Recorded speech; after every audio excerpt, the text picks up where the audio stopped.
There is one measure by which we will be judged by the people who come after, and that's the health of the land base. That's the only thing that matters. The only thing.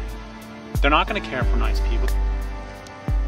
They will care that they have water to drink, and that they have food to eat, and and they're not being poisoned, and that the planet hasn't gone to runaway global warming.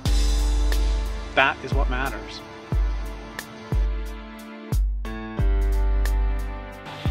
But until people understand that, you can argue with them all you want, and you won't get anywhere.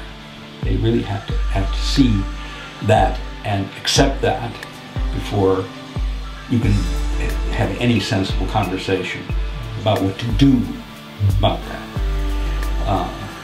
And so long as people remain oblivious to this fact, you can argue about other things all you want. But, till they see that we really are facing a calamity, not for the planet, because life on the planet will go on just fine without us. But we are in danger of making ourselves extinct. It's very hard to imagine what a long-term future is going to be like for architecture, what the long-term holds. We can look to 2,000 years ago, but the game is completely different. All the rules have changed. The resources are different. It's impossible to know how we're going to be living on this planet, if at all, in 100 years, 200 years, 300 years. The industrial experience was a story with a beginning, a middle, and an end. It was a narrative. It wasn't just something that is established and then goes on forever. That implies that we're going to need to know how to do engineering on a small scale, on a local scale, on a doable scale, on using materials that are common and still available, and technologies that are not too high. You know, that's why for me, you know, give me the space that I need. It's not a lot. Make that space efficient. Make that space healthy.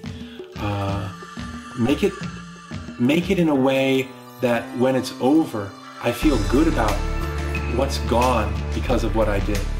And make it in a way that when I'm gone, it itself is just going to melt back into the earth. And it's not going to be a big eyesore. It's not going to be a gash out of the forest.